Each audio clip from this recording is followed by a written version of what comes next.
Do you like movies and games also? Listen, so much more they all know. Vice, Pyro, Lotus, and friends, welcome to Corrective Consciousness.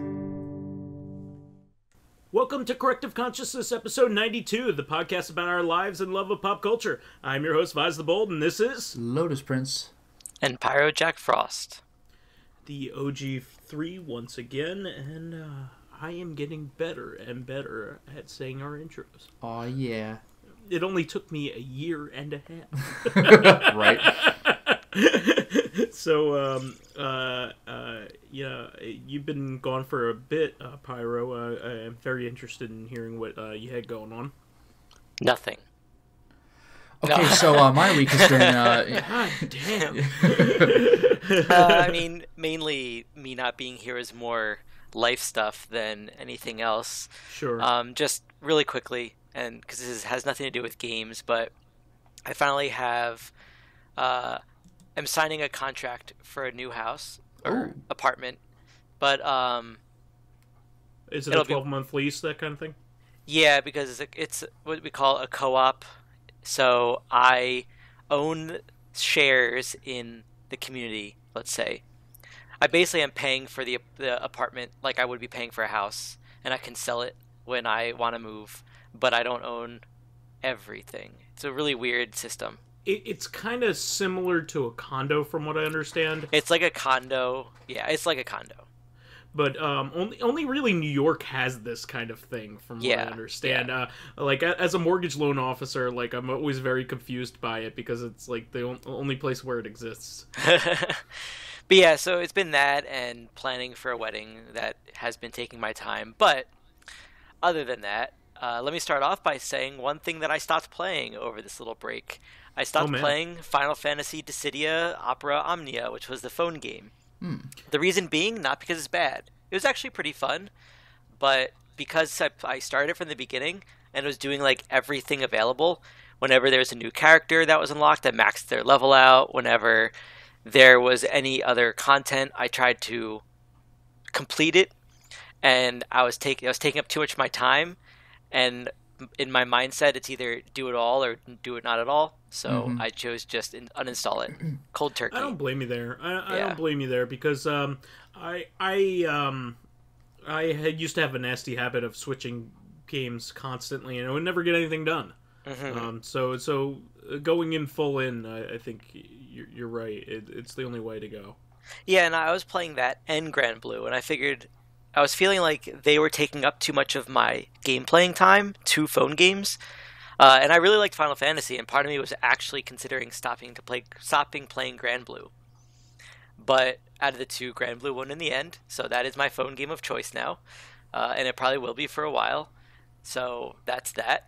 The thing is, it's not going anywhere. You know, like, you can always go back to it if you want to. Yeah, and that might be something that like if I ever get really, really tired of Grand Blue, I could always just go to Final Fantasy, and sure, I'll be behind, but it was a fun game for what it was. So I beat a few games in this absence. So first, I beat Darksiders 2. Hey. Awesome. How was it? It was really fun. I mean, it's been a while since I played Darksiders 1, so I really can't compare them. I believe that Darksiders 1 was more Zelda-like. Not that this was not Zelda-like, but Darksiders 1 was more Zelda-like. There, at a point in Darksiders 2, not because it was boring, I was just figuring, you know what, I should just beat the game, and then if I really want to afterwards, I can do other stuff. And I got to a point where I beat the game, and I actually went back and did some stuff, and I'm like, you know, I should probably just move on, because I know that I personally would want to do everything in that game, and I was missing it. Actually, when I stopped playing Darksiders 2, I missed it a little bit because I was really growing to love it. But I wanted to beat other games that I owned, and I'm not going to be doing that if I 100% every single game that I play. Yeah. But I am very, very much looking forward to Darksiders 3. I really do like the story of the Darksiders world. I'm really glad that the that this series kind of has gotten a second life, because it seemed like there for a little while that like a lot of the that the third and fourth games weren't going to happen because THQ went out of business. So it's great to see that, you know, they've taken up the reins and have kind of kept going with it, and that's really one of the more promising THQ franchises, if you ask me. Yeah, and I mean, like, at least I don't know how many they ever thought they would make, but at least they're making a third one.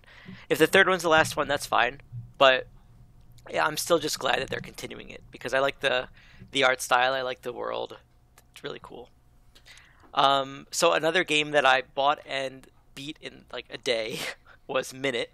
Yeah, I bought this too. I heard it was great. It's really fun. It's really short. Unless you plan on playing it multiple times to, let's say, speedrun it or whatnot, it's pretty short game. I think I beat it in like 2 or 3 hours. And yeah, that's kind of the point of it, though, right? Everything. Well, yeah, there's lots of things that I missed. I got most of the stuff in it, but yeah, like you play for 60. So when you spawn at your house, you have 60 seconds to do as much as you can, and then you die. But like any doors, let's say, you unlocked, or any items you've acquired, you keep. Oh, interesting. So it's not like you have to start all over again. But it would be like, you start at your house, you go and find a watering can, and you end up dying. The next time you go back, you're at the watering can's right outside your house now, so you pick that up and you go water some plants, and that might get you something, and then you might die. Another example is, like, one of the first quests you have to do is kill 5 crabs. So like your first life, you might just be running around finding where all the crabs are, and then your second life, you can actually go and kill them all to actually complete the quest. And then the next time you go, whatever you got from completing that quest, you still have, so you don't need to kill the crabs again. Okay.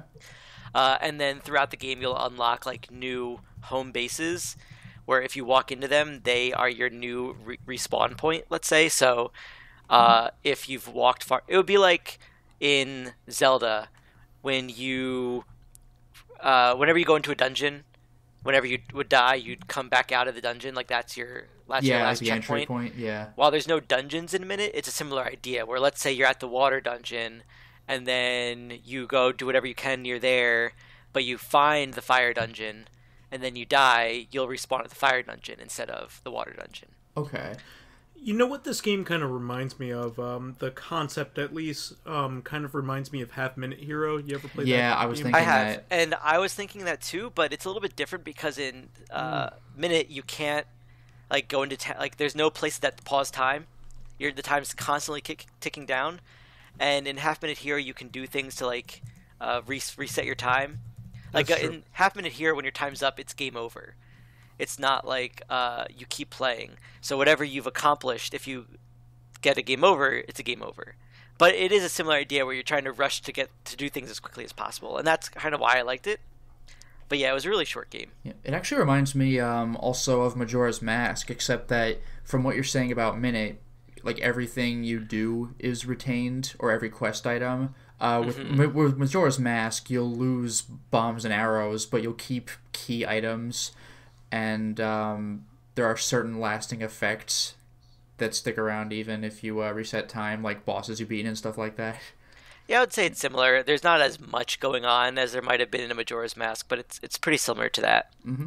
And then the final game that I was able to beat in the past couple of weeks was Tales from the Borderlands, which I like the Telltale games, but I had to say that Tales from the Borderlands was a really, really fun game, and I actually caught myself laughing like literally out loud several times. I've heard it's the best one they've made. Yeah, I've heard it was really good. Amazing. And that one and the Batman one are like supposed to be the peak. Because I like the Borderlands world so much, like I think I really loved it. So a really, I guess, silly example of what's so good. Have either of you played Borderlands 2 and like beaten it? Nope. I haven't beaten it, but I've played through about like a quarter of it. All right, so I don't know if you've heard it, but like, so Jack, Handsome Jack, is the villain of Borderlands 2, Yeah. and at one point in time, he says something about Butt Stallion. I don't know if he calls you Butt Stallion or mentions about Butt Stallion, like a story of his horse, Butt Stallion. So in Tales from the Borderlands, you're in his like in the base, and you're in like a museum to Jack, and you see a diamond pony. And you're saying, like, oh, that must be the Butt Stallion that he's been talking about. But it's like a statue. It's not moving. It's a diamond statue. And you're like, okay. And then, like, later on in a scene, you have to choose to cause a distraction. And you can choose to shoot the statue or something else. And I said, sure, I'll shoot the statue. It's just a statue. And what happened was exactly what you think might happen. So it was a great thing that I picked, because you shoot the statue, and the bullet doesn't ricochet. The statue starts bleeding. And you're like, what? And then the guard's like, don't look at that. Don't ask questions. Just keep moving. Nice. And your character's like, what just happened? That shouldn't be happening. It's great. Nice. So like, it's the somehow comedy living. is very Borderlands. It's somehow living. Yeah, it's. There were many times when I laughed out loud in that game, and I do recommend, if you like Borderlands, that you pick it up. And actually, I will say that this is a good segue into a game that I've actually started playing after I beat Tales from the Borderlands. Is I actually picked up the Presequel, because it's the only other Borderlands game that I haven't played yet. Because I think I was suffering from game fatigue when it came out, like a couple years ago. But now that I've beaten Tales and I'm like really, really into Borderlands again, I picked up for the Presequel. I found that you can't play like the Borderlands games like all at once, because then you will get burnout on them. Oh, because definitely. There's so much content in those games, and a lot of it's very similar. Even though I like it, it's a lot of fun, but like it's very samey. And I would say, since I've been playing the Presequel, the biggest negative of the game is that the areas are too wide open, and enemies can be too bullet spongy at times. So I know that it gives you a sense of progression when you can start killing them really quickly, because it is an RPG. It's getting from point A to point B can be kind of tedious. So I've been like watching things every now and then when I'm playing that game to kill the tedium. But I am looking forward to if they make a third one too, because I heard like from how the end of the Presequel ends up and whatnot, that the third one could be a much bigger game in terms of there's more of a reason at the end of the Presequel, which is kind of at the end of 2 as well, for more than just like 4 characters to be selectable in a game. Like all the characters from the past games might be available now, because there's a reason to.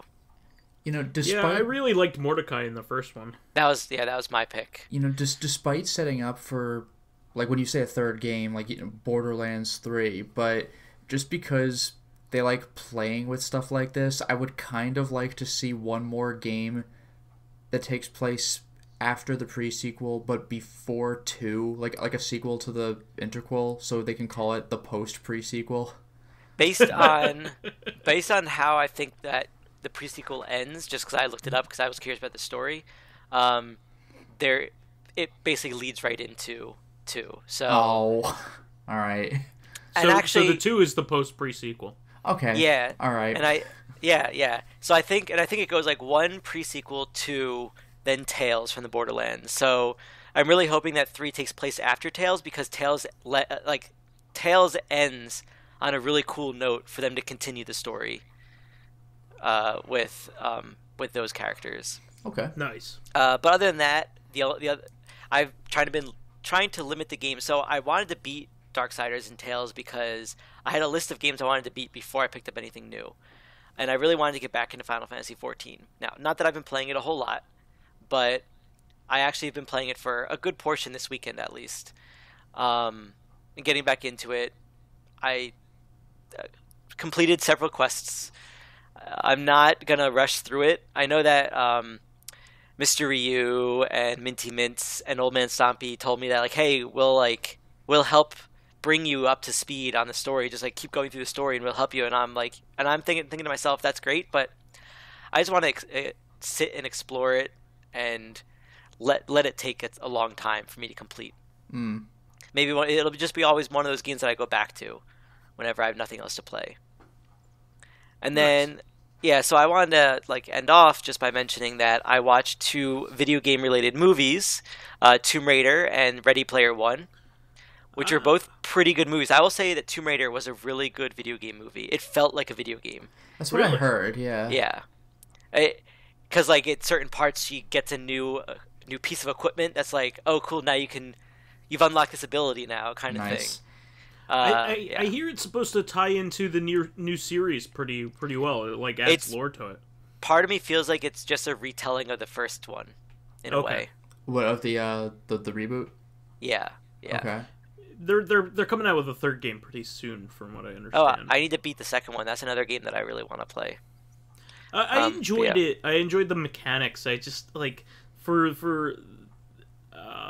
the majority of it, the characterization kind of bothered me. But it is a fun game. I will give you that. But yeah, so that was like a rush through my past couple weekends.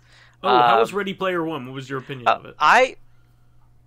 I thought it was really good, but it could have just been all the nostalgia that it had, like finding different things, like, oh cool, a Gundam, oh look, Hello Kitty, oh look, like all these little things. Yeah. The story was like pretty cool. It wasn't bad at all. I will say that I did enjoy the movie more so than just the nostalgia. So I would honestly recommend watching it. But I've heard that people who read the book didn't think the movie was that great. But people who have watched the movie but not read the book said like, hey, the movie is a lot better than I thought it would be. Did the main character have a hilariously long left leg like in that poster?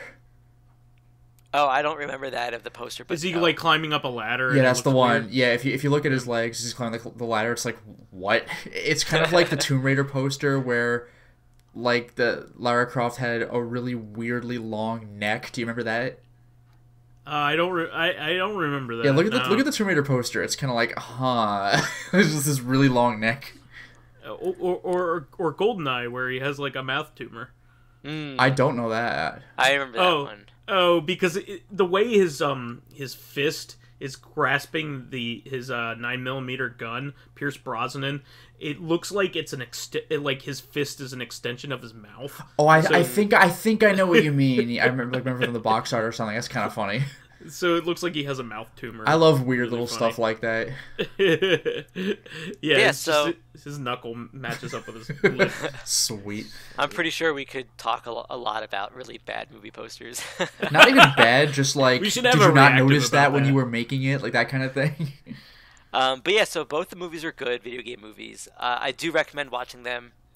That's been a really quick speed through of my past couple weekends. Okay. Yeah, so Lotus, why don't you take it from here? All right, well, one thing I wanted to bring up last week, but I felt I was taking a little too long, so I'll bring it up this week, is I finished a book that our friend Perry had lent to me.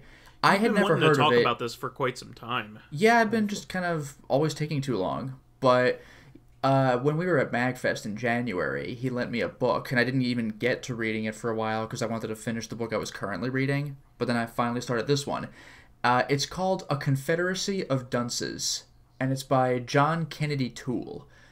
Again, so this book is pretty famous, from what I understand. That's the thing. I never heard of it, but right on the book it says it's the winner of the Pulitzer Prize. Like, oh boy, okay.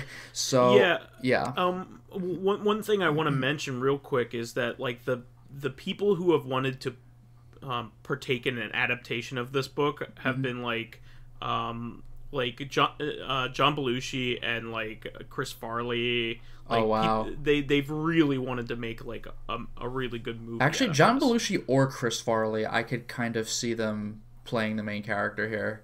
I can definitely see that. I digress. I keep interrupting you. Go ahead and talk about it. So anyway, this is a book that even the history of is a little complicated because from what I'd heard, it took a while to get this published. It's not about the author trying. Like, the author died prematurely. He committed suicide when he was in his, I don't know for sure, 30s maybe? Like, I think he died in the 60s. It says copyright 1980 on the book, but it was published posthumously. I think the mother reached out to someone to get them to publish it. And I will say this, like the cover, I was just kind of like, whatever, I don't know what this is. But when I read the not the prologue, the preface, because it was by somebody else. Well, the first thing I notice is that there's like a quote. You know how some books have quotes at the beginning, not even as part of the book, but like before you start reading anything, there's just a page with, I thought this quote would be a good idea. And it's by Jonathan Swift, so you already know it's going to be interesting, because Jonathan Swift is was a famous satirist. He's great. Yeah, he was the guy who did Gulliver's Travels, but also A Modest Proposal. Do you guys... Eat the Irish Babies. Starving. Exactly. We have a poverty problem and we have a food problem. Why don't we eat the poor? I'm a genius. So this book also has a foreword. And the foreword is actually what got me interested in reading this. Because the thing is, I've never heard of this book. I'm like, we'll see if I like it. But the thing is, when Perry recommends me books, it's like when Mr. Ryu recommends me anime to watch. Even if I don't know what it is, I know that they know what I like. So I figure this will probably be a good time. But I was still kind of like, I gotta start a new book and I don't know what it is. So I was looking at the foreword, and the foreword is what got me interested. Because the foreword was written by someone who, the mother of the author sent him this book.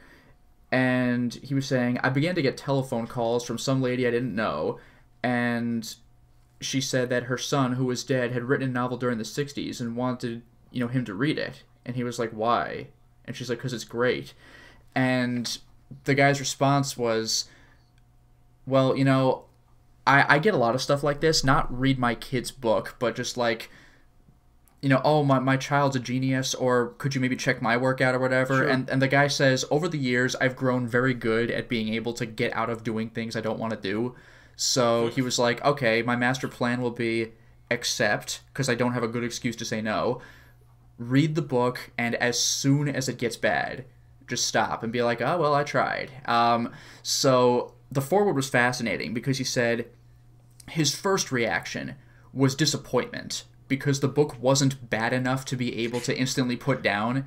And it's like, crap, I gotta keep going with this. Yeah, it's like, damn it, now I have to keep... It's not bad enough. But he kept reading it, and the more he read, the more into it he was getting, to the point where he's like, I am finishing this book. Holy shit. So that actually got me really interested. And the book is really good. At this point, I finished it. And what got me nervous was that it's a comedy book. Now, I haven't read many comedy books, so I'm really not the best barometer for this, but I've read at least one. I can think of one immediately, if you don't count like little kids' books or something. Sure. I guess A Series of Unfortunate Events did a good job at being a dark comedy. I can appreciate those. Yeah, I've been watching the show on Netflix. It's a very depressing show. I don't have Netflix streaming, so no. But yeah, those books are something else. But when they do throw in some jokes, they're really, really good. But otherwise, I had read... I don't remember what it was called, but it was by Robert Ludlum, the guy who wrote The Bourne Identity, the books. And he had taken a crack at comedy, and it was an alright book, but I wasn't really digging the jokes. So that was the last comedy book I think I had read. So I was like, oh good, a comedy book, here we go. But this actually had some laugh-out-loud funny parts from a freaking book. The main character is... I guess you could call it a hikikomori before that became a known term, because remember, this was written during the 60s. So he's this 30-something-year-old man who lives at home and just doesn't have a job, and he just relies on his mom to make food for him, but he always gives crap to his mom because he's just a jerk and he's overbearing. But it's like, it sounds like the worst. This character really is like unbearable, but the nature of the book... it's handled in a humorous way, because you usually get this guy's perspective, and there are some cases where there are unreliable narrators, but this is like... I hesitate to even... Not that he's a narrator, but like I hesitate to say that this is an unreliable perspective, because it's so obviously unreliable. Like, this guy is so full of shit. Like you're not really supposed to side with him, like, ever. This is the kind of guy who, Perry billed this to me as the book about the world's very first neckbeard. No, for real. Like, I wasn't thinking neckbeard, but Hikikomori, we were on the same page here. For real. Like, this really is Hikikomori before Hikikomori. It's American from the 60s. I don't know what that means. I had mentioned it back when I was watching Neo Yokio, because they used that term, and the fact that they knew what it meant, like the principal of the school. It's like, a hikikomori, my god, I thought it was hilarious. But a hikikomori is basically what I'm describing, not necessarily literally a neckbeard, but like a man-child who lives at home and contributes nothing and leeches off his parents, like, and is a shut-in. Gotcha. I don't know if you necessarily need to rely on your parents, but like generally a shut-in, kind of to the point where like a leech on society. I guess like really shut in though. Like, this is a person whose mom eventually got fed up and she's like, go out and get yourself a job, for God's sake. Take what you can get. So he gets a job as a hot dog vendor, and when he starts vending hot dogs, like, some kid comes up to him and asks to buy a hot dog, and he's like, what are you, like, a kid your age wanting a hot dog at this time of day? Shouldn't you be doing better things with your life? And he's like resisting selling the fucking hot dogs, and it's like, you know, it's stuff like that. He's even bad at selling hot dogs. Yeah, it's stuff like that just makes it funny, because the guy has gone to college and he has an incredible vocabulary to the point where it's like, to the point where I read it and I'm like, okay, this is insanely pretentious. And that's saying something. Yeah, I mean, I don't throw my $20 words around, but I can usually recognize them. But this is like, this guy's using them like in conversation, and it's like, dude, come on. But what really gets me though is little things the book doesn't let you know until later. This might be a little difficult to do in a movie, but on like page 50 or 70 or something, it mentions he takes a look at his watch. And it describes his watch, and it's one of those... this is one of the parts that actually made me laugh out loud. It's one of the Mickey Mouse watches where the hands are the hands. Is that a Mickey Mouse? It's like, yes! Watch. It just kills me. And this guy's like a serious cynic all the time. He's recommending people read this like really old school, like medieval literature. I recommend you read from this period to that period. You can skip the Renaissance and the Enlightenment. Those are just, you know, propaganda. You don't need that. But for more contemporary reading, I do suggest some comic books. I particularly like Batman. And I was freaking dying.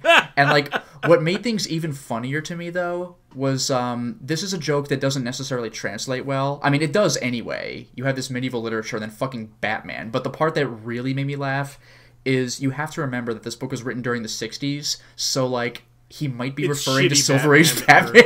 Yeah. It's like the worst era of Batman. Yeah, like the goofy, stupid Batman. And like even the ways of like phrasing certain things just comes out funny sometimes. Like he's like, leave me alone, mother. Like, I'm going to watch TV. The Yogi Bear program is about to come on. It's like, what? Like, get out of here. It's like little lines like that just kill me. And like, or he'll watch a movie and just rant at how degenerate the movie is. But again, the way he phrases it, like sometimes if you're surprised by something and you're with someone, you might say like, can you believe this? But when he's by himself, he says like, can I believe the degeneracy I see? And I'm like, what? It just weirds me out. And he's like a Shakespearean character who's being like stabbed. He's like exposing about. Yeah. Oh, I am slain. Yeah. It's like what? But now, despite all I've said, yes, this book actually has a plot. And a bunch of it does rely on various character relations. This guy's got to get a job, but he really doesn't want to work a job. He's got some kind of health problem anyway. He overreacts to everything. His mom's low on money and owes a lot, so she she needs this guy to get a job to supplement her own income. There are side characters who, like, basically all met at the opening scene where an embarrassing mistake happened, and then things take off from there. It's a really good book. Here's a major shout out to Perry, by the way. This is the book I was reading, so I take it in the car with me because I tend to do my reading during downtime, like between things at work or before my work day starts. And so I had brought it to a meeting I was going to at the university I work at, and because I was there I had nothing to do between my class and the meeting, so I just got to where I needed to be 30 minutes early. So I'm just reading it in the meeting room, and one of the other teachers notices it, and he's like, that is my favorite book of all time. I have bought many copies to distribute to my friends. I've got a book club on it, and it's amazing. And like most of the other teachers in the room were like, "What book are you talking about?" "Oh yeah, no, that book's amazing." like everybody in the room, it was pretty fantastic. So that was cool. Otherwise, I can get through some gaming stuff really quickly. I got further in Drakengard 2. The plot's still pretty run-of-the-mill, but the gameplay is dramatically improved from Drakengard 1's. But you're not going to believe this. Well, I got further in Zack Wiki, so I beat the jungle level, I beat the ice level, I beat the fire level, or the worlds, respectively. Now it looks like I'm getting into, like, spooky level. I'm interested to see how they handle that. There's just Spooky Town, I don't know. Ghost element. It's just Vermilion. Yeah. Now, again, I can't really go into this happened in Zack Wiki, because, like, there's very little plot progression. It's just solve these really creative puzzles. So what am I going to do? Tell you what the puzzle was? But they are really clever, but they're getting more and more punishing if you make mistakes. Otherwise, though, this is my funniest update. I actually advanced in Stonekeep Bones of the Ancestors. You told me about this. Yeah, I actually... Like, what? Why? Well, that was the thing. Like, the people who watched my first stream had a lot of fun with it. But when I went back again, I got a comment that says, like, "I'm surprised you came back to this one." You're doing a service for all of humanity here. Yeah, I'm going to be the first person on planet Earth to beat this game. I will say this, though, because, Vice, you and I got to the... Well, I mean, I think you were doing most of the playing. Maybe I tried it for, like, a second or something. But, like, you had gotten to the second level. I got through it. I made it to the third level, which looks like it has more clever design than the other two levels by a lot. Don't try to tell me that this game redeemed itself. I'm not going to say it redeemed itself, but it's improving. It's still bad, but it's better. There's more enemy diversity. There's not, like, one enemy type. Like, the first level literally has one enemy type. The second level has... Just, like, really? Just one enemy that you skeletons. Fight for the whole level? Yeah, in the entire level, the first level is skeletons with swords. That's it. The second level has dwarves and a couple weird little, like, wooden automatons. The third level has flying enemies. Oh, what? I mean, they're usually fly, like, at face level. You could just swing your sword and hit them. You don't have to look up to hit them, typically. So thank God, because the controls are really clunky. But, hey, they exist. Flying enemies now. Also, some that can cast spells, so I gotta watch out for that. And for the first time, I've killed enemies to learn spells. Normally, I just pick them up off the ground, like the scrolls. But now, I can kill enemies and learn spells. And the third level had more going on with it, too. Like, I ran into a little fairy or a pixie or something. And he just says, "Hey, I have a problem. There's an enemy in the next room. If you kill him, then I'll give you the key to the next area." This is all done in text. There's, like, 0 dialogue in this game, but... Whoa, actual interaction of any kind? Okay. And for the first time, certain bigger enemies had actual health bars, like their boss types. Oh, okay. But the scary part is that this game has platforming, and again, Pyro, you haven't tried this game, but, like, it is difficult to play the game. So when you talk about platforming, it's really not good. And there are certain parts where I needed to use a recently learned hover spell, which all it does is just floats you up as high as it can until the spell wears off, at which point you will die from fall damage. Because the game doesn't do fall damage. It plays by eco rules. Like, it does nothing, or you die, but you don't really have very far to fall before you die, which is frustrating. But Gotcha. So you hover until you move. The moment you move, the hovering stops. So... It's not quite What's the jumping. point of hovering, then? Well, there are certain really high ledges, so you have to stand in front of them, hover really high, and then just walk forward and drop lightly on the ledges. It's like, it feels clunky, but okay. And there are, like, little wind elevators in this level that can propel you to new floors or, like, softly lower you to other floors. And the exit, this is the part that blew my mind the most. The exit was an exit. Like, in levels 1 and 2, you open a door that just reveals a room that's one square. It's just like a closet, and there's a scroll. And you're like, okay. So you pick up the scroll, and it says you found the exit. And I'm like, what? And then I'm just teleported to the next dungeon. But level 3 had an exit. There was, like, a wind elevator. I walked on it, and it's like, you exited the dungeon. I'm like, holy shit, an actual exit. I couldn't believe it. Probably the part that cracked me up among the most, though, was at the very end, just before you open the door that reveals the exit, there's a pixie, which are normally very small, but this pixie is about the size of a human, which for an enemy it doesn't look overly impressive, but for a pixie it's gigantic. And he's like, I am the Pixie King. You must defeat me to leave. I'm like, I don't know why, but okay. And his specialty is magic, so if you can get up close to him and hit him, it's over, because you can chain combo enemies. So I just beat the crap out of them, and then a message comes up, you defeated the Pixie King. I'm like, I don't really know why this warrants a congratulatory message, but because I mean, it didn't happen for any other boss monster I beat, but this one, you defeated the Pixie King. Okay. And then left the level. That unlocked a bad ending. Yeah. No, I mean, I'm pretty sure it was mandatory. But here's one other thing I'll mention. This is a little bit of a tech update. A while back, this was not done on the air, this was on the phone, but I was asking Vice about superior picture quality on various systems, and one of the things that had come up was for the PS2, because they sell RGB cables online for the PS2, and I was wondering, should I invest in that, or can I just stick with my component cable? And Vice's answer was, for video quality, they're slightly different, but you can't really say that one is definitively better than the other, so you don't need to go out of your way to get RGB. Like, I had RGB anyway, because it works for PS1 as well. PS1. Yeah, and like, I know I'm going to want to use it for PS1, because it's either that or just my composite cable. So I already had the RGB, but I was wondering, like, should I use this on my PS2? So for video quality, didn't really matter. However, I will say this. It did matter that I had RGB, just for a different reason. Because lately, I've been getting frustrated with my video quality. Not presentation, but like a technical issue on the PS2. Every once in a while, there's a little like flicker or jumping, and I don't know why. And this doesn't happen on my other systems. And it's just been getting frustrating. So I was looking up, like, does anybody have this problem? It's kind of a hard problem to look up because it's a specific thing. But the closest I could find was someone suggesting a C-Sync cable. And at first I was like, oh, god damn it, because I had a C-Sync cable, which I absolutely needed. Like, I had to have it in order to get anything out of my Super Nintendo.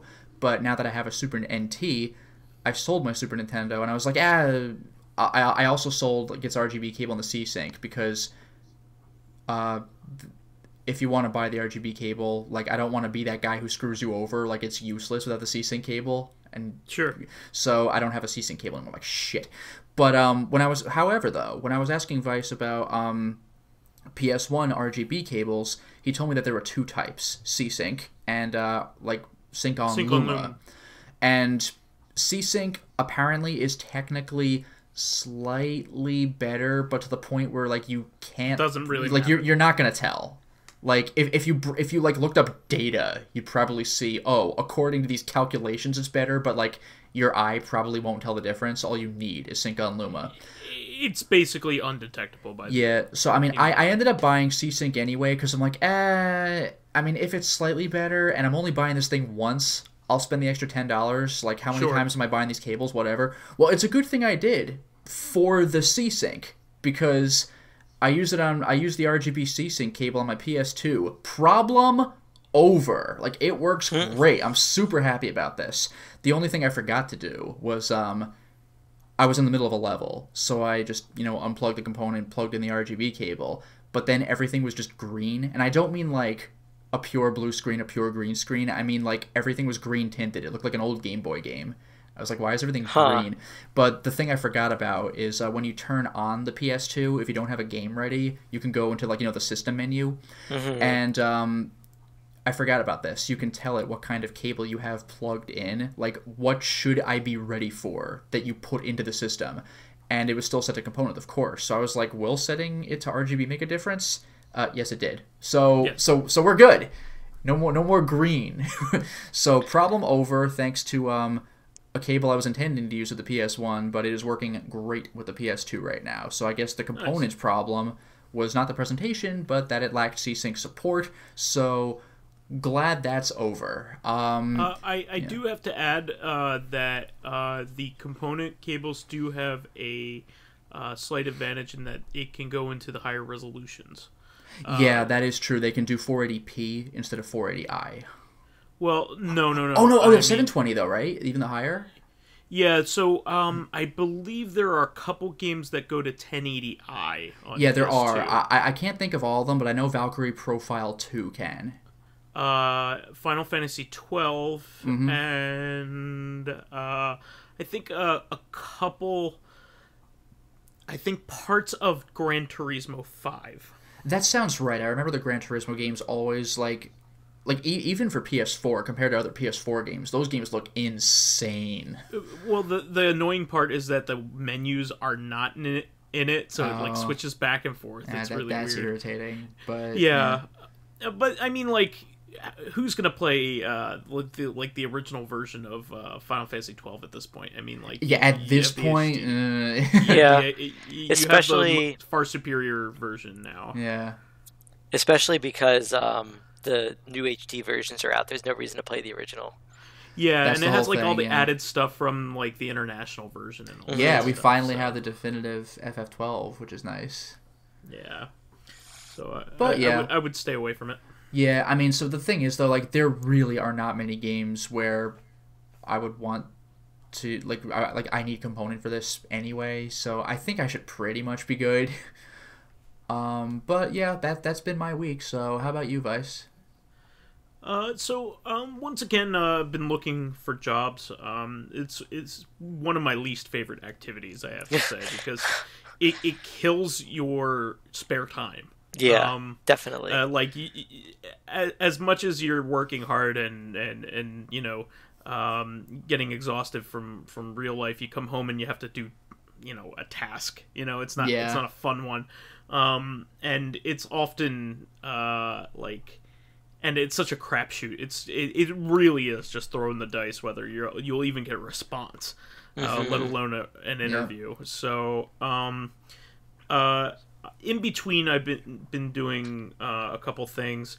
I have been really doing a couple classic games on DS and 3DS because I've been wanting to, and also on Switch, because I've been wanting to, spend time with my girlfriend when she gets home from work, but I've been wanting her to be able to watch her shows. So having a portable system, while I'm watching one of her shows that I'm not super paying attention to, but also spending time with her, so she can do something and I can do something at the same time. Yeah, it's been working out well. So I've been playing Kirby Super Star Ultra. Okay. So the Great Cave Offensive I had beaten last week. And I really, really enjoyed it. And I think, Pyro, you said it's probably the best game in that collection. And I'm going to have to agree with you. Yep. So I've beaten all of the modes from the original Kirby Superstar. I just did Milky Way Wishes this morning. And I got all of the superpowers in that one. So each game is set up a little bit differently. But Milky Way Wishes is a little bit different. Isn't Milky Way Wishes very similar to base Kirby? Normal Kirby? Yes, but it's a little bit different how it's set up. So this one, you can actually choose your power whenever you feel like. In fact, the main hook of the game is you're supposed to look around for hidden forms of Kirby, because you cannot get a form of that Kirby has by consuming an enemy and pressing down, like a normal version of the game or normal Kirby game. So you have to find all of the forms. So I recently 100%ed that, and that was pretty fun. I didn't realize that the end character was the boss in that. It was actually pretty cool. I also have been making some connections there in the Great Cave Offensive. There's this Mayan statue god thing that you have to beat at the end, and it's very similar to Master Hand. So Yeah, like it all the is. moves that he makes are very similar. So I definitely see that they took inspiration from Master Hand and Crazy Hand from this guy. He does a lot of the same moves, which is pretty neat. And I'm sure there's a direct correlation because of the Sakurai made both of those games. Yeah, so. exactly. Smashes HAL Laboratories. Exactly. So I had a lot of fun with that. I'm moving on to Revenge of the King, which is a beefed up, more difficult version of the Spring Breeze. So it's supposed to be an actual difficult version of the original Kirby. So I'm looking forward to beating that. But for the most part, it's they're kind of bonus modes. They're not like there's not a whole hell of a lot of extra content. You can run through it all again as Meta Knight, which is kind of cool. So it's pretty neat. But I'm getting to the point where there's not a whole lot of super original content. I've also made some more progress in Horizon Zero Dawn. I still love it. It's great. It is great, and I'm glad you're enjoying it. yeah. You pointed out how good it was. I think my brother's playing it now too. It's great. I'm doing the Frozen Wilds expansion right now because I've done a lot of the like side quests in the main game. Like to the point where I think like if I tried to do all the mainline stuff, I would be completing the game very, very, very, very soon. I would just keep hitting one thing after another because there aren't a whole lot of undiscovered places on the map or anything like that. All the tall necks are done, and all of the hunting missions are done, and proving ground missions are done, and all the collectibles are done. So I have a feeling I would just be plowing through it. So I told myself, hey, why don't I do Frozen Wilds now? And I'm also almost all the way leveled up. Or almost have all of the skill tree lined up. So I went to Frozen Wilds, and it surprised me in how good it's been already. I need to get back and play that. Yeah, it has some really good like side missions in it that are that have some pretty it like mixes things up. So in the game proper, you have to find these tall necks in order to reveal parts of the map, and you basically just need to climb them and override them. And the puzzle is really just to find where you can jump off and climb on them. Well, in this one, you actually have to like repair a tall neck that has basically been destroyed. Oh, really? So they mix a lot of the stuff up. It's not very samey. They add new animals to hunt, which is pretty neat. And they add new robots to hunt. And overall, I mean, they added a substantial amount of content. It wasn't just missions that they added. They added, all kinds of stuff, and a new form of currency too, that only works up there. Yeah, okay. Yeah. You earn this like these blue shards for doing missions and completing side missions up there, and you can use them in order to buy the weapons and armor up there. And it's really good. I'm enjoying it so far. It'll be probably a substantial amount of time that it takes up, so that's good. And eventually I'll hit the end, but the game is really starting to reveal itself. I really am enjoying the story reveals in the game, and why the world is the way it is really neat. So I'm continuing on with that. I'll be probably playing that for at least another month or so, because it's just it's a long game. But, I've also been playing Stereden Binary Stars. So this is a roguelite game, but it's a shmup. It's a horizontal shmup. So this game, it's a roguelite in that you basically pick the upgrade that you want, and it's random, and the bosses are random as well. They're always in like a random order. It's a lot of fun. I am bad at it, like I am most roguelites. I'm not very good at those types of games, but it's a lot of fun, and it's more my style than most of the other kinds.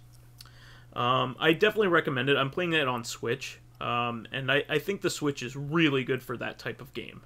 I'm thinking about pretty much buying any game that's kind of like that on the Switch from now on, because they're good for portable.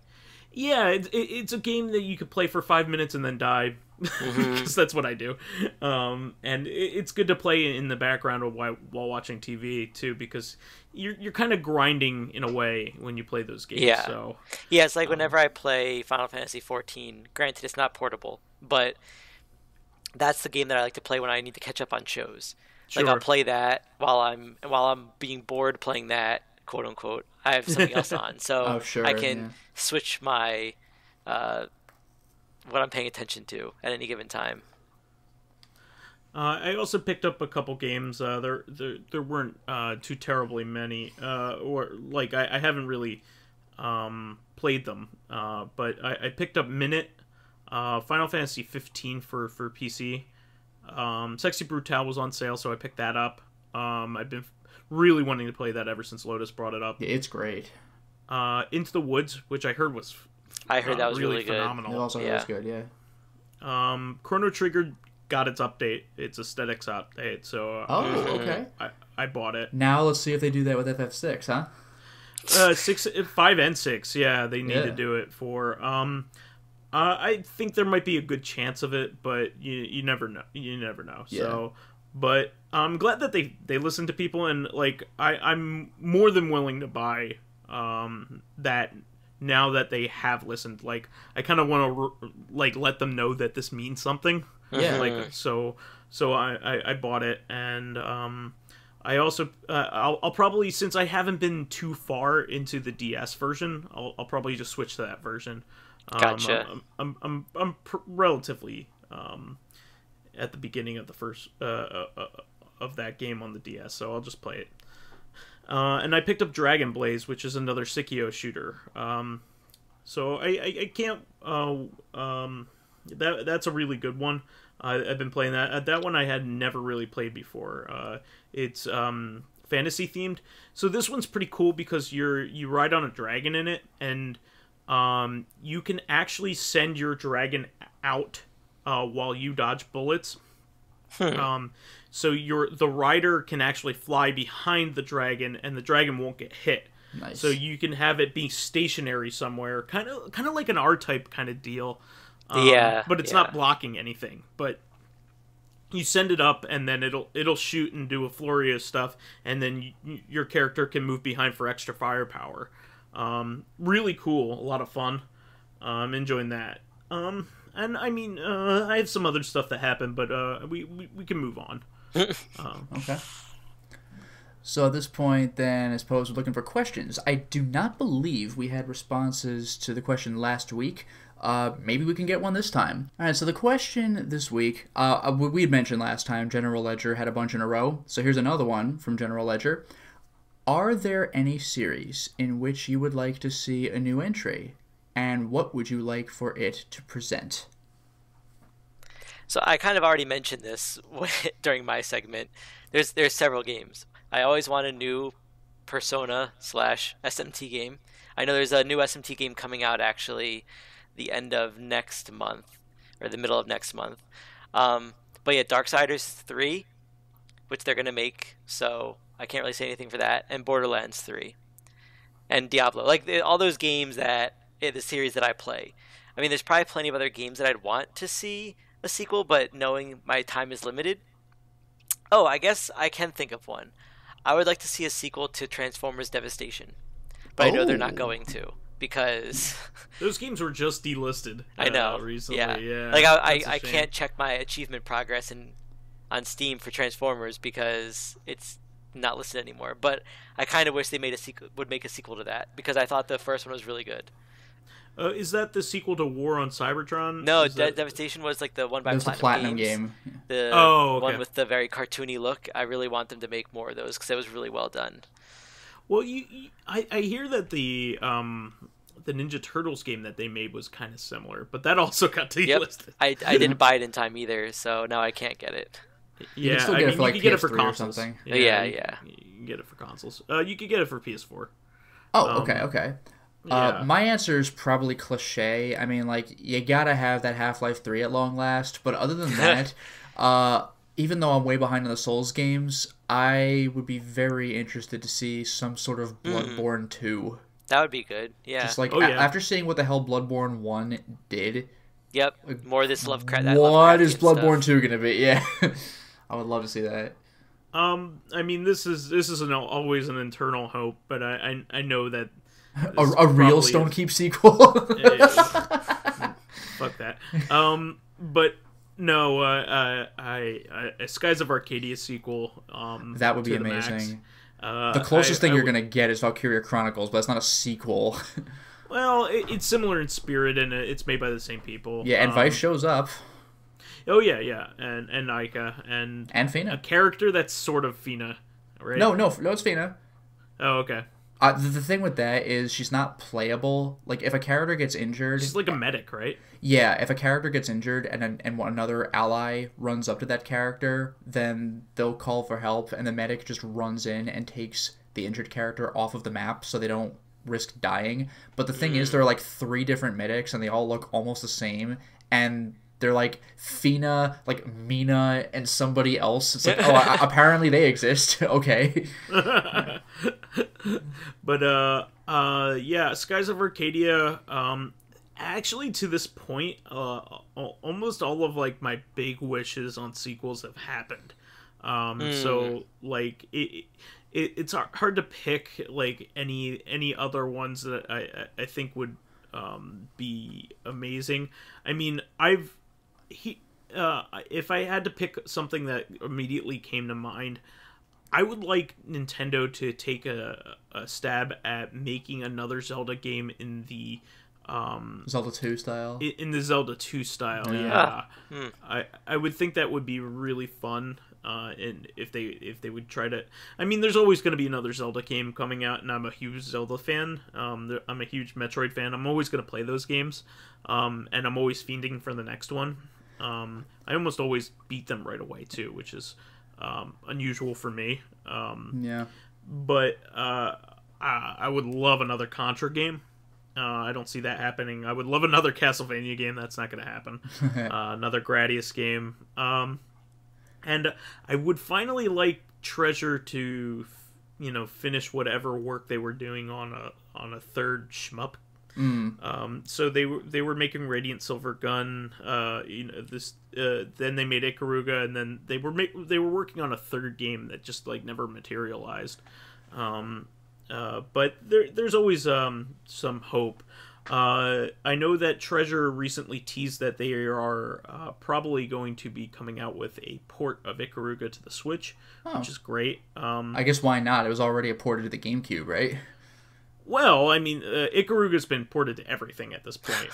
So it was originally a Naomi game, which It was Dreamcast, which is basically just a glorified Dreamcast. So like that version is basically Dreamcast version is basically the same as the arcade. But then it got ported to GameCube, which is the version that most of us had gotten back in the day. But then they ported it to 360 for an HD port and Steam. Later on, so it's also an Xbox One as a backward compatible game. So nice. It's very accessible. Like I would be buying it again just for devotion, like because I'm a big Treasure fan. But it looks like they're actually doing that, which encourages me in thinking that Treasure might port some of its other games as well. Actually, regarding thoughts like that, I just thought of 3 other things. Not of what I wish would just show up, but what could have been. Even though I haven't played any of them in the series, just on principle, Mega Man Legends 3 would be nice. Oh, that would be really nice. There's also an Eternal Darkness sequel or spiritual sequel, and one that isn't a complete crowdfunding shit show. It'd be nice if they actually followed through with a proper Eternal Darkness follow-up of some kind. And the other thing, I was just kind of thinking this because I saw a nod to it online lately, but like complete Metal Gear Solid 5 or some sort of... yeah. Because like, I don't know if you guys saw this, but I saw it spreading around the internet a few days ago. I didn't realize this at first, but Metal Gear Solid and Splinter Cell have given shoutouts to each other within gameplay a couple of times. Like in Metal Gear Solid 3, it's like, Snake, you need to go on this mission or whatever. And Snake's like, what? Why me? Why not send Sam or Gabe to do it? And it's like, ha ha ha, because Sam is Splinter Cell and Gabe is, Siphon Filter, I believe. Yeah. But so like they've had shoutouts to each other before, and I think Splinter Cell's also shouted out Metal Gear Solid before. But there was like an actual sad shout out from whatever the latest Splinter Cell is, in a cutscene where Sam shows up to Anna with some data of some kind. I don't know the plot, but I guess he was reminiscing on old times or whatever. He's like, I heard there was some other guy like me who did this whole stealth infiltration stuff. He wore a bandana, and Anna was like, yeah, I heard he retired. And Sam has this like actually like sort of like, I don't want to just say sad, it's kind of weak, but he had this sort of like Listful. Yeah, like whoa kind of realization. He was like, so it's just me. And it was like actually depressing. It was like legitimately depressing. Like that was kind of that was Siphon Filter or Splinter Cell's like nod, like their shout out to the conclusion of the Snake arc in Metal Gear Solid, I guess. But like it was really well done, but it was so sad. And somebody uploaded a version of it with the old Snake theme playing, and it's like, it really gets you. I can actually think of another game that I'd like a sequel to. That's absolutely never going to happen. Tron 2.0 too. Oh, wow. Man. Tron 2.0 was the shit. I know, yeah, that was great. I mean, you never know. They're bringing back System Shock, and they may work on System Shock 3, so anything's possible. I don't know. There's been a lot of trouble when they've been remaking System Shock 1. I don't know if you've heard about that. Oh, I crowdfunded it, so I definitely heard about it. But so did I. No, I mean, there were problems with that. They said, we're going to go on a bit of a hiatus or whatever. We're going to have to delay this, and everyone was like, oh, shit. But, like, this month, they mentioned that they're getting back into it. Yeah, like, so they're trying to go back to the way things were. So it looks like development is continuing. Not to mention some crowdfunding projects. People were shouting out other crowdfunding projects that took, like, many years to come out, but they came out and it was great. Like A Hat in Time, people thought that just fell off into the face of the earth in development hell. Mm-hmm. And then it finally came out. And it was amazing. Loved it. Yeah. So they're like, so I know that Kickstarter's getting a reputation for just like these like shit projects that don't work, but like it's mostly it pulls because through. People don't realize how long it takes. Yeah. That's the thing. You're making a game. We haven't started making the game yet. Can you give us money? Like, I'm not expecting that in 5 months. Like, there's no way. Even if it is a remake of a game that already exists. Yeah. So I'll be patient. Just make it good, and I'll be happy. But yeah, I guess that covers. Unless you guys have anything else, I guess that covers our answers to the question. Yeah, I mean, I probably have like a million others, to be honest, but I mean, those are the big ones. I'm always fiending for those kinds of things. So I think we can wrap up this week, and guys, please share your responses, because I would really like to hear what the audience's response to that question is, because that's a good one. That's a really good question. So that is the show for this week. We want to thank our fans who contributed questions. We need more, always need more, by the way. Please keep us supplied with awesome topics by submitting questions of your own on the YouTube and SoundCloud pages. While there, please give us thumbs ups, likes, and 5-star ratings on iTunes. It helps promote and spread awareness of the show, and any bit of encouragement helps keep the show going. You can catch us on Thursdays on our sister podcast, Reactive Consciousness, the in-depth look at this week in our lives. Finally, you can friend me as vysethebold on Steam, PSN, Xbox Live, Twitter, Switch, Battle.net, and everything. Just find them. That I hang out at. Right. So you can follow me on my YouTube channel, Lotus Prince. You can hit me up on Twitter at Lotus Prince. And finally, If you are interested in seeing my videos early, getting in on exclusive live streams, or even selecting upcoming games for me to Let's Play, then perhaps consider swinging by my Patreon account, which can be found at patreon.com/Lotus Prince. And you can find me as Cloud08540 or PyroJackFrost, and actually, it might eventually, hopefully, just be PyroJackFrost when PlayStation finally lets you change your name. But yeah, so PSN, BattleNet, almost everything that has to do with gaming, I'm one of those two. You'll be able to find me there. All right, well, we'll catch everybody on Thursday. Until next time, everyone. Bye, everybody.